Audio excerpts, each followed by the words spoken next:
اتنے پورے علاقے میں پورے مسلمانوں کا عقیدہ ایک ہی تھا، وہ اہل سنت و جماعت، یا اگر کچھ تھے تو رافضی اور شیعہ تھے تھوڑے سے، لیکن پورے بر صغیر میں مسلمان صرف اہل سنت و جماعت تھے۔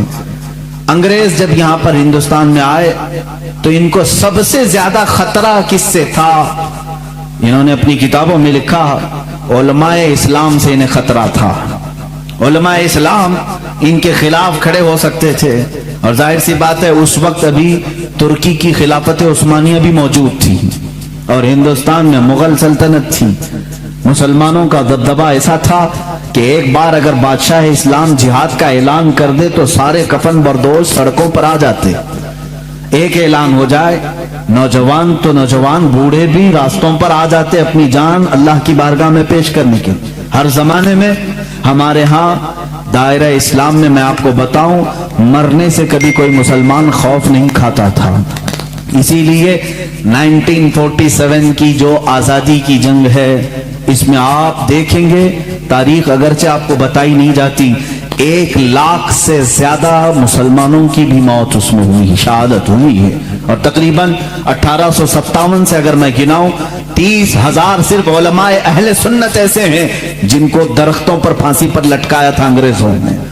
یہ ہماری قربانیاں ہیں، اور انگریز یہ اچھی طرح سے جانتا ہے، جس کو اقبال نے کہا یہ فاقہ کش موت سے ڈرتا نہیں ذرا، روح محمدی اس کے بدن سے نکال دو، عرب کو دے کر کے عجم کے تخیلات، اسلام کو حجاز و یمن سے نکال دو۔ انگریز یہی سوچتا ہے کہ یہ فاقہ کش موت سے ڈرتا نہیں، اس کے جسم سے روح محمدی نکال دو، عشق مصطفیٰ نکال دو۔ اس زمانے میں انگریزوں نے جب یہ دیکھا کہ یہاں ان کی یونٹی اور ان کے اتحاد سے ہمارے لیے خطرہ ہے، تو ظاہر سی بات ہے ہر زمانے میں منافقین کو خریدنے کی کوشش کی جاتی رہی ہے، ہر زمانے۔ وہ زمانہ بھی ایسا رہا کہ انگریزوں نے اپنے خلاف بولنے والوں کو کالا پانی کی سزا دی، انڈمان نکوبار بھیجا، پھانسی کی سزائیں دی، لیکن وہی انگریز چند علماء کو خریدتا رہا، چند مولویوں کو خریدا، اور ان کے درمیان مسلمانوں کے درمیان اختلافات ڈالنے کی کوششیں کی، کیونکہ مشہور ہے، یہ میری اکیلے کی بات نہیں، سارے لوگ جانتے ہیں ڈیوائیڈ اینڈ رول کی پالیسی کس کی رہی ہے؟ انگریزوں کی رہی ہے، سب جانتے ہیں۔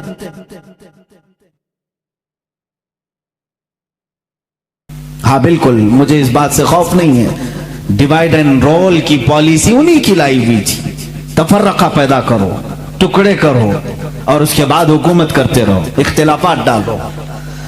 تو انہوں نے ہندوستان میں اس چیز کی کوشش کی، اور سب سے پہلے اختلافات جو جنم لیتے ہیں وہ قادیان پنجاب سے، وہاں سے ایک مرزا غلام احمد قادیانی نام کے شخص کو اٹھایا گیا، انگریزوں نے اس کی بہت بھرپور مدد کی، تعاون کیا پیسوں سے، اور پھر اس کے ذریعے سے نئی نئی چیزیں لانا شروع کیا۔ یہ وہی زمانہ ہے، یہ 14ویں صدی کا زمانہ، ہجری کے مطابق میں کہہ رہا ہوں، اور 1857 سے پہلے کے یہ معاملات ہیں۔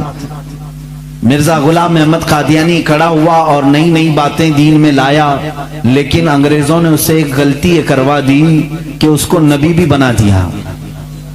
اس نے اعلان کر دیا کہ میں محمد صلی اللہ علیہ وسلم کے بعد دوسرا نبی ہوں، میرا نام احمد ہے، مجھ پر وحی آتی ہے، انگلش میں فرشتے وحی لے کر کے آتے ہیں۔ یہ غلام احمد قادیانی کی پھکائی شروع ہوئی۔ ظاہر سی بات ہے امت مصطفیٰ اس وقت بیدار تھی، تقریباً ساری امت نے بالاتفاق اس کو ریجیکٹ کیا اور اس کو کہا کہ یہ اس امت کا دجال ہے، اس کو خارج اسلام مانا۔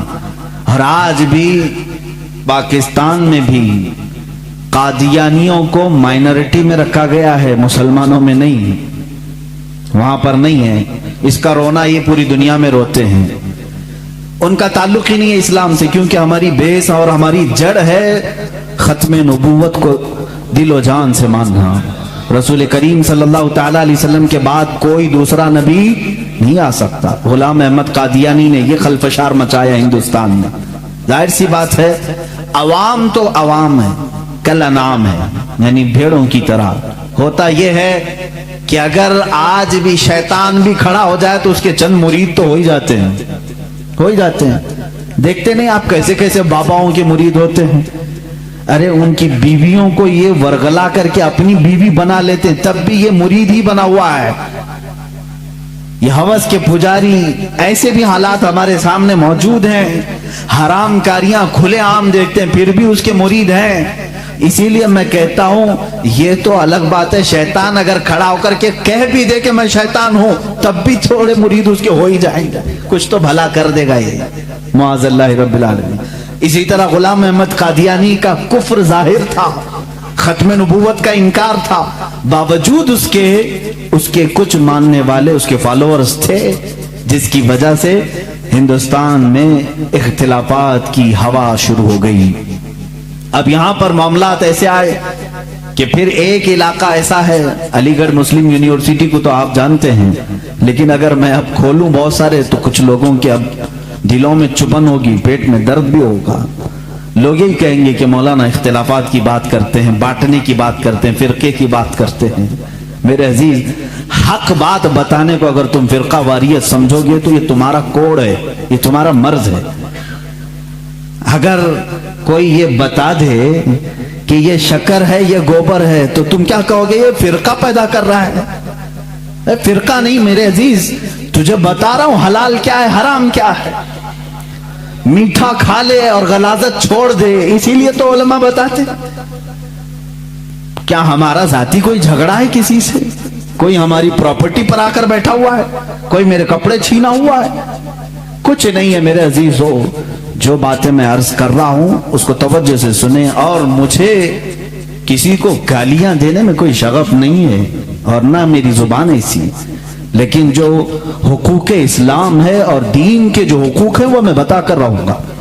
ایک طرف غلام احمد قادیانی کی خرافات, دوسری طرف سر سید احمد خان, اس نے ایک نئے فرقے کی بنیاد رکھی, نیچریت. یہ کیا تھا؟ یہ بھی انگریزوں کے پاس سے پڑھ کر کے آیا, جو بانی ہے مسلم یونیورسٹی کا. ظاہر سی بات ہے وہاں کے ٹیچرز, وہاں کے اساتذہ کو کچھ باتیں بری لگتی ہیں, کچھ باتیں بری لگیں, لیکن یہ حقیقت ہے اور تاریخ سے تم منہ موڑ نہیں سکتے. سر سید احمد خان واپس آ کر کے قرآن عظیم کی بہت ساری باتوں کا انکار شروع کر چکا تھا. اس نے یہ کہنا شروع کیا کہ معجزات کوئی چیز ہی نہیں ہے, قرآن میں کسی معجزے کا ذکر ہی نہیں ہے, ہر چیز کی بدل کر کے تعویل کر دی. کہا فرشتے ہوتے ہی نہیں ہیں, انسان کے اندر جو نیکی کرنے کی طاقت ہے اسی کا نام فرشتہ ہے. شیطان کا کوئی وجود ہی نہیں ہے, وہ کہتا ہے کہ برائی کرنے کی جو صفت ہے انسان کے اندر اسی کا نام شیطان ہے. قرآن پاک کی پوری تفسیر بدل ڈالی. جنات کا انکار, جنت و دوزخ, ارے میاں کس نے دیکھا؟ یہ نیچریت تھی. نیچریت کا مطلب ہے نیچر کو ماننے والے, جو دکھ رہا ہے بس اسی کو ماننا ہے, جو نہیں ہے اس کو نہیں ماننا ہے. اور اس کے علاوہ حضور اکرم صلی اللہ تعالی علیہ وسلم کے متعلق بھی بہت ساری نئی باتیں اس نے رکھی. قیامت کے دن شفاعت کے متعلق اور دیدار الہی کے متعلق سر سید احمد خان نے لکھا ہے کہ اللہ کا دیدار ہو ہی نہیں سکتا, نہ زندگی میں, نہ موت کے بعد, نہ جنت, نہ دوزخ, ایسی کوئی چیز ہی نہیں. میاں ہندو تو عقیدہ رکھتے ہیں نرگ اور سورگ کا, وہ تو بیچارہ ان سے بھی نیچے آ گیا. یہ تمام چیزیں نیچریت اس زمانے میں پھیلی. اب کچھ مسلمان ادھر بھی فالوورز. سر سید احمد خان کوئی نیا پیدا نہیں ہوا تھا, یہ بھی انگریزوں سے پڑھ کر کے متاثر ہو کر کے آیا انگلینڈ سے یا یورپی کنٹریز سے. اور مسلمان اس کو جو ظاہر سی بات ہے تھوڑا روشن خیال سمجھتے ہیں, ارے یہ بہت ہی ماڈرن ہے, نیا علم لے کر کیا ہے, اس کے پیچھے چلنے لگے. اس نے علم کے نام پر بہت سارے مسلمانوں کا عقیدہ خراب کیا. ایک طرف یہ معاملہ, قادیانی فتنہ اپنی جگہ پر, نیچری فتنہ اپنی جگہ پر, اور پھر دیوبندی فتنہ ایک اور. یہاں پر میں آج انصاف کے ساتھ عرض کرنا چاہوں گا, آج جو دیوبند ہے یا جو دیوبندی ہیں اگر ان کو میری بات بری لگتی ہے تو ٹھنڈے دل سے میرے عزیز اپنے دل پر ہاتھ رکھ کر کے سوچو. آؤ میں تمہیں دعوت دیتا ہوں, آؤ ہم ان تمام چیزوں پر جمع ہو جاتے ہیں جو صحابہ اور تابعین سے تھی. کوئی نئی بات تم اپنی کتاب میں نہیں لاؤ گے, کوئی نئی بات میں اپنی کتاب میں نہیں رکھتا. آؤ اتحاد کرو, میں اس اتحاد کا اعلان کرتا ہوں. لیکن جو نئی باتیں آئی اس کا تم انکار کرو گے, علل اعلان کرو گے, اور یہ بھی کہو گے کہ ہم ان سے دور ہیں. ہوا یہ کہ اعلیٰ حضرت رضی اللہ تعالیٰ عنہ کے زمانے سے تھوڑے سے پہلے کی حالات میں بتا رہا ہوں آپ کو. دارالعلوم دیوبند کے بعد 4 علماء میں صاف صاف عرض کرتا ہوں جن کی کتابوں سے پوری امت میں تنازع پھیل گیا, اختلاف پھیلا. لوگ ہم کو اختلاف کا فتویٰ دیتے ہیں, اگر نہ یہ کتابیں آتی نہ یہ کوئی فتوے آتے. کتابیں لکھی گئی, کتابوں میں اچھی باتیں تھی, حضور صلی اللہ علیہ وسلم کی سیرت پر بھی کچھ کتابیں لکھی گئی, اللہ کی شان میں لکھی گئی, بہت ساری باتیں اچھی تھی. لیکن بیچ میں چل کر کچھ عبارتیں ایسی کہ لڑکھڑا گئی, اور وہ اتنی لڑکھڑا گئی کہ عام مسلمان بھی اسے بولنا پسند نہیں کرے گا. براہین قاطعہ کتاب کا نام بول رہا ہوں, تقویت الایمان کتاب کا نام ہے, تحذیر الناس کتاب کا نام ہے, حفظ الایمان کتاب کا نام ہے. یہ وہ کتابیں جو آج چھپی نہیں ہیں, مارکیٹ میں چھپی ہیں, ابھی بھی موجود ہیں, ابھی بھی موجود ہیں. انہی کتابوں کی عبارات کی وجہ سے ہی تو یہ تنازع پھیلا پورے امت میں, اختلافات. اہل سنت و جماعت متحدہ متفقہ ایک ہی جماعت تھی بر صغیر میں. ان کتابوں کے آنے کے بعد ہوا کیا, ایک کتاب میں لکھا گیا اللہ جھوٹ بول سکتا ہے. نئی بات, اس بات پر آج تک امت نے کبھی کسی بھی شیخ کسی بھی بزرگ سلف صالحین سے مجھے عبارت لا کر کے دکھاؤ اس سے پہلے کوئی بات ہوئی تھی. پھر ایک کتاب میں عقیدہ توحید کو بیان کرتے ہوئے مولوی اسماعیل دہلوی صاحب نے یہ تک لکھ دیا, حضور صلی اللہ تعالیٰ علیہ وسلم کا خیال نماز میں آنا گدھے اور بیل کے خیال سے بدتر ہے. یہ نئی بات تھی کہ نہیں تھی؟ اور جا کر کے کراس ویریفیکیشن کر لینا, اگر میں جھوٹ بولوں تو میرا جبہ پکڑ لینا, اور جو سزا دے سکتے ہو دو. میں یہ لفاظی نہیں کر رہا اور نہ پھکائی کر رہا ہوں, یہ جملے آج کتاب میں موجود ہیں. تقویت الایمان میں حفظ الایمان کتاب آئی, اس میں مولوی اشرف علی صاحب نے حضور صلی اللہ تعالی علیہ وسلم کے علم غیب پر بحث کرتے کرتے یہ کہہ دیا, حضور کے علم غیب کی کیا تخصیص, کیا تقسیم, یعنی ان کی کیا خصوصیت ہے. اتنا علم غیب تو زید کو, پاگلوں کو, بچوں کو, بلکہ جانوروں کو بھی حاصل ہے. شیطان کا علم غیب تو قرآن سے ثابت ہے, انہوں نے کہا شیطان کا علم غیب قرآن سے ثابت ہے. حضور صلی اللہ علیہ وسلم کے علم غیب کی کیا خصوصیت ہے, یعنی برابر ہو گئے. شیطان کو جتنا علم ہے اتنا ہی محمد صلی اللہ علیہ وسلم کو. میرے عزیزو, کیا یہ باتیں دل پر نہیں لگتی مسلمانوں کے؟ یہ عبارتیں آئی, کتابوں میں لکھی گئی, اور بڑا فتنہ یہاں سے بھی ہوا مولوی قاسم نانوتوی صاحب کی کتاب سے, کہ انہوں نے یہ بھی لکھا کہ بالفرض بعد زمانے نبی کے اگر کوئی دوسرا نبی پیدا ہو گیا تو حضور کے خاتم النبیین ہونے میں کوئی فرق نہیں آئے گا. یعنی کوئی دوسرا نبی پیدا ہو سکتا ہے, اگر ہو گیا, اگر مگر کی بات ہی چھوڑو. جب حضور نے 1400 سال پہلے کہہ دیا, فرما دیا کہ میرے بعد کوئی نبی نہیں ہو سکتا تو نہیں ہوگا. آپ کتاب میں یہ نئی بات لکھنے کی کیوں ضرورت پیش کی, آپ کو کیوں ضرورت پیش آئی کہ اگر اب کے زمانے میں بھی کوئی نبی آئے گا تو حضور کے خاتم النبیین ہونے میں کوئی فرق نہیں آئے گا؟ تو آپ کی اس بات سے پتہ نہیں کتنے محلوں میں کہاں کوئی نبی ہونے کا اعلان کر دے گا. عزیزان گرامی وقار, یہ کتابیں پورا کا پورا ہندوستان ایک کھلبلی مچا چکی تھی, کوہرام بپا تھا, تنازعات میں گھر گئے. قادیانی اپنے نبی ہونے کا اعلان کر رہا ہے, ادھر ایک نیچری فرقہ ہے علی گڑھ سے جو قرآن کے معجزات کا انکار حسیات کو صرف ماننے والا، نیچر کو صرف ماننے والا اور مغیبات کو نہیں تسلیم کرنے والا، اور ایک طرف عظمت رسالت صلی اللہ تعالی علیہ وسلم، رسول کریم صلی اللہ تعالی علیہ وسلم کے متعلق یہ سارے جملے آ رہے ہیں۔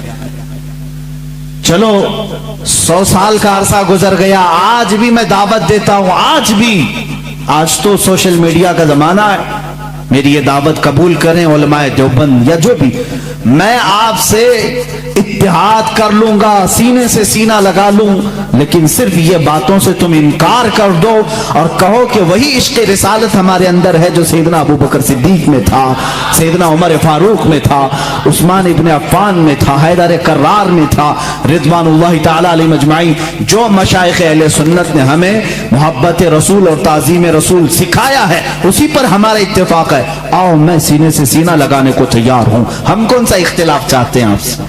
ہم کون سا اختلاف چاہتے ہیں؟ ہمارا یہ ایک بات یاد رکھ لیں، اگر میں آج نام لے کر کے کسی کو کہہ رہا ہوں تو صرف اس لیے کہ ہمارا دین ہی یہ کہتا ہے جو ان سے نا آشنا ہو اس سے ہمارا کوئی تعلق بھی نہیں، ہمارے رشتے ناتے اگر ہیں تو صرف عظمت رسالت سے جڑے ہوئے ہیں، جو نبی کا ہے وہ ہمارا ہے۔ اسی لیے سرکار مرشدی پیر و مرشد تاج الشریعہ رحمت اللہ تعالی علیہ نے فرمایا ہے، نبی سے ہو جو بیگانہ اسے دل سے جدا کر دیں، نبی سے ہو جو بیگانہ اسے دل سے جدا کر دیں، پدر مادر برادر جان و مال ان پر فدا کر دیں، اسی وقت ایمان کو پہنچو گے، اسی وقت ایمان کو پہنچو۔ اب یہ حالات میں بتا رہا ہوں آپ کو، انڈیا کے، ہندوستان کے، اکھنڈ بھارت کے حالات، مسلمانوں میں تفرقہ پیدا کیا انگریز، اور انہوں نے اپنے مال، اپنی حکومت، اپنی سلطنت کو پھیلانے کے لیے، بہادر شاہ ظفر کا قتل ہو چکا تھا، اس کے بعد علماء حق نے محسوس کر لیا کہ انگریز درمیان امت تفرقہ ڈال کر اپنی کرسی سنبھالنے کی کوشش کر رہا ہے، تو وہ مرد مجاہد علامہ فضل حق خیر آبادی رحمت اللہ تعالی علیہ نے دلی کی جامع مسجد سے فتویٰ صادر فرمایا کہ انگریز ہندوستان کا دشمن ہے، ان سے قتال کرنا فرض ہے مسلمانوں کو۔ اسی فتوے کی بنیاد پر زندگی بھر کی عمر قید کی سزا میں ان کو انڈمان نکوبار بھیجا گیا، وہیں پر ان کی وفات ہوئی، آج مزار بھی ان کا جزیرہ انڈمان میں ہے۔ مولانا کفایت علی کافی رحمت اللہ تعالی علیہ، جو 1857 کی یہ جو غدر ہے اس کے بعد کے علماء اہل سنت کی بات میں کر رہا ہوں، انہوں نے محسوس کر لیا اسی زمانے میں کہ انگریز نے فرقہ پیدا کر دیا ہے، کچھ علماء اس کی بولی بول رہے ہیں، ظاہر سی بات ہے یہاں کچھ علماء جو مدرسہ بنا رہے تھے ان کو ماہانہ مشاہرہ مل رہا ہے انگریز حکومت سے، علی گڑھ کو پاؤنڈ آ رہے ہیں انگلینڈ سے، اور دیگر علماء کو پاؤنڈ آ رہے ہیں، اور یہاں جو علماء ان کی ان خرافات کو بیان کر رہے ہیں ان کو پھانسی پر چڑھایا جا رہا ہے۔ مولانا کفایت علی کافی رحمت اللہ تعالی علیہ، جن کے اعلیٰ حضرت بھی بڑی عزت فرمایا کرتے تھے، وہی کفایت علی کافی جنہوں نے اپنی ایک نعت میں کہا تھا، کوئی گل باقی رہے گا نہ چمن رہ جائے گا، پر رسول اللہ کا دین حسن رہ جائے گا، اطلس و کم خواب کے پوشاک پہ نازا نہ ہو، اس تنے بے جان پہ خاکی کفن رہ جائے گا۔ یہ جو نعت انہوں نے لکھی تھی اس وقت جب آپ کو پھانسی کے پھندے پر چڑھایا جا رہا تھا، یہ مولانا کفایت علی کافی، پھر مولانا عنایت احمد کاکوروی رحمت اللہ تعالی علیہ، جن کو جیل کی سلاخوں کے پیچھے انگریزوں نے بند کیا، اس ایک عالم ربانی نے پتھر کی ٹھیکری سے دیواروں پر پوری علم الصیغہ کتاب لکھ دی تھی، جو آج بھی عالم کورس کی کتاب میں پڑھائی جاتی ہیں۔ عزیزان گرامی وقار، اگر انگریز کو علماء سے محبت تھی اور وہ مدرسے کی سنگ بنیاد میں آ رہے تھے تو ان علماء کے ساتھ وہ کالا پانی کی سزائیں اور موت اور پھانسی کی سزائیں کیوں دے رہے تھے؟ آپ سمجھا کریں، کچھ علماء کو وہ شہید کر رہے تھے اور کچھ علماء کو وہ پیسوں سے پال رہے تھے۔ یہ حالات بڑے دیگرگوں تھے، امت میں تفرقہ اختلافات آ چکے تھے۔ اب یہ وہ زمانہ تھا، نیچریت اپنے پاؤں پھیلا رہی ہے، قادیانیت اپنے پاؤں پھیلا رہی ہے، دہریت اپنے پاؤں پھیلا رہی ہے اور ایک طرف غیر مقلدیت بھی اپنے پاؤں پھیلا رہی ہے۔ ہندوستان کی سرزمین جو اہل سنت و جماعت کا گہوارہ تھی، اولیاء کا مرکز تھی، یہ خواجہ ہند کا ہندوستان تھا، یہ محبوب الہی کی وراثت کی زمین تھی۔ یہاں صابر کلیری کے مجاہدات تھے، یہاں بابا فرید کے نغمے تھے، یہاں پر اولیاء کاملین کا گلشن تھا، یہ تمام صوفیاء کاملین کے پروردہ مریدین کا ایک عظیم گلستان تھا۔ اس گلستان کو کئی انگریزوں نے اپنے پاؤں سے کچلنا شروع کیا، اس میں خزاں آنے لگ گیا۔ اس حسین گلدستے میں، ہندوستان کے گلدستے میں پھول مرجھانے لگے۔ نیچریت کا غلبہ آیا ہے، وہابیت کا غلبہ آیا ہے، قادیانیت کا فتنہ سر ابھار رہا ہے، الہاد و بے دینی کا فتنہ سر ابھار رہا ہے۔ اب ہندوستان کی سرزمین پر ایک ایسے مرد قلندر کی ضرورت تھی جو موسیٰ کا جلال لے کر فرعون کے مقابل میں آئے، جو ابراہیم کی ثبات قدمی لے کر کے نمرود کے سامنے آئے۔ اب ایک ایسے مرد قلندر کی ضرورت تھی جو صدیق کی صداقت اپنے سینے میں رکھتا ہو، فاروق اعظم کی عدالت اپنے سینے میں رکھتا ہو، عثمان ابن عفان کی حلم و بردباری اپنے سینے میں رکھتا ہو۔ ہندوستان کو اب ایسے مرد قلندر کی ضرورت تھی جو حیدر کرار کی شجاعت بھی رکھتا ہو، غوث اعظم کا نائب ہو، خواجہ ہند کا وارث ہو۔ اللہ رب العزت نے ہندوستان کے سنی مسلمانوں پر وہ احسان عظیم فرمایا جب صوفیاء کے مرکز اور اولیاء کاملین کی خانقاہیں آواز دینے لگی، الہا اب ہند کا کیا ہوگا؟ یہاں تو اب چادریں نہیں، اب گاگریں نہیں، یہاں اولیاء کی بارگاہ میں آنے سے روکا جا رہا ہے، وسیلے کو شرک، استمداد کو کفر کہا جا رہا ہے، عظمت رسالت پر حملے ہو رہے ہیں، نماز میں رسول کے خیال آنے کو برا بھلا کہا جا رہا ہے، پیٹ پیچھے کی خبر نہ ہونے کی حضور کے بارے میں کہی جا رہی ہے۔ الہا اب کون اس دین کا وارث ہوگا، جانشین ہوگا، محافظ ہوگا، نگہبان ہوگا؟ آواز آئی غیب سے، اللہ رب العزت نے پورے ہندوستان کے اس سائے پر ایک ایسی عظیم سلطنت کو بیدار فرمایا جس سلطنت کا نام ہم یوں کہتے ہیں، ملک سخن کی شاہی تم کو رضا مسلم، ملک سخن کی شاہی تم کو رضا مسلم۔ جس سمت آ گئے ہو سکے بٹھا دیے ہیں، اس عظیم ہستی کو اللہ تعالیٰ نے جلوہ فرمایا جس کو پوری دنیا سنیت اعلیٰ حضرت کنز الکرامت، جبل الاستقامت، دریائے نعمت، آقائے رحمت، کنز الکرامت امام اہل سنت امام احمد رضا خان فاضل بریلوی کے نام سے جانتی ہے۔ اسی لیے میں نے کہا احمد رضا کا تازہ گلستان ہے آج بھی، خورشید علم ان کا درخشاں ہے آج بھی، سب ان سے جلنے والوں کے گل ہو گئے چراغ، احمد رضا کی شمع فروزاں ہے آج بھی۔ عزیزان گرامی، اس امام اہل سنت فاضل بریلوی کی جس گھر میں ولادت باسعادت ہوئی وہ عام گھرانہ نہیں تھا، علمی گھرانہ تھا، بزرگوں کا گھرانہ تھا، تقوی و پرہیزگاری کے شعار رکھنے والوں کا گھرانہ تھا۔ اعلیٰ حضرت رضی اللہ تعالیٰ 10 شوال المکرم بریلی شریف میں سنیچر کے دن جب آپ کی ولادت ہوئی، ظہر کا وقت تھا، یہ اعلیٰ حضرت امام احمد رضا خان رحمت اللہ تعالیٰ علیہ مولانا نقی علی خان رحمت اللہ تعالیٰ علیہ کے گھر پیدا ہوتے ہیں۔ مولانا نقی علی خان اعلیٰ حضرت کے والد ماجد زبردست عالم دین، فقیہ کامل، ولی کامل تھے۔ آپ کے دادا مولانا رضا علی خان رحمت اللہ تعالیٰ علیہ قطب الوقت تھے۔ آپ کا سلسلہ نسب اعلیٰ حضرت رضی اللہ تعالیٰ عنہ کا افغانستان کے بڑھیج قبیلے کے پٹھانوں سے ملتا ہے۔